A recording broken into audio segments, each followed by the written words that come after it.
we were cloudy and damp and sort of misty. Today, it's a completely different story. Of course, the skies cleared about sundown last night, and then about 11 o'clock this morning is when the north wind kicked in, and then we got that nice dry north wind coming in. The sunshine is good, but the wind is a little bit chilly. Of course, it's coming from the north, and we've got several of these dry frontal systems moving through our area over the next few days. In fact, all the way through the weekend. There's a glimmer of hope that we may get something next week, but for the time being, we're going to be on the dry side of everything. Big area of low pressure has now parked itself over the Midwest and the Great Lakes, and they're the ones that are going to be getting a lot of winter weather through the next 3, 4, 5 days. And of course, we're on the backside of it, so we're getting that north wind bringing down that colder air. And there are now no storms coming at us from the west coast like we saw just a couple of weeks ago. Any precipitation in Texas? Well, last night the leftover sort of wandered through the Houston area, and that's about it. So now we're going into a dry pattern, and so the only excitement we had was that little drizzle that we had yesterday.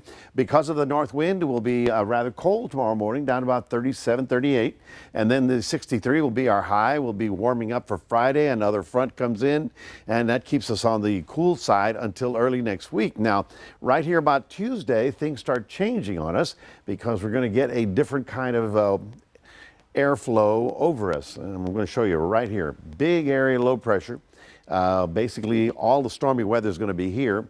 All the fair weather is going to be here on the western states. We're in the middle, so we're getting that dry air. So we get the cold wind, and it keeps us on the dry side. That's okay, I understand.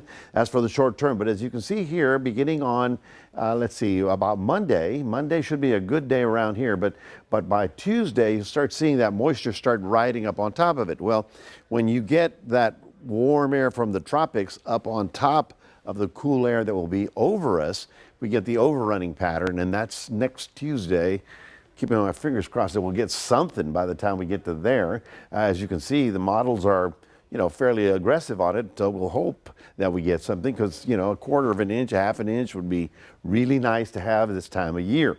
So tonight, down to 38, about 40 down south, and 37 up in the Schulenburg area. We're looking for a beautiful day tomorrow, though. Lots of sunshine. Still, the cool wind will keep us at about 63, 64 degrees. So Fort Lavaca, here's your extended outlook, or your day planner, actually, with wall-to-wall sunshine. Northerly winds will settle down, so that'll make it more comfortable, and you'll get up to about 62. In Cuero, you'll get up to about 64. Calm. The north winds will be fairly light, so it's not even a windy day. Today was a windy day. Tomorrow, not a windy day. So we take a look at our 7-day forecast to see what is happening. Well, like I said, we're on the dry side. Everything's nice and sunny right on through. Next frontal system brings us more dry air for the weekend. Monday is not a bad looking day. We're going to call it partly to mostly cloudy, just a sprinkle possible, but that is MLK Day. And of course, we have the big observation here in town. And then after that, though, we get a lot of cloud cover and overrunning pattern. So hopefully we'll get that drizzle for at least 2 days, and that's not till next week. So that's your 7-day forecast, reminding everybody we do have a QR code. We'd love for you to scan that, put Crossroads Today on your phone, and we'll toss it back to Don.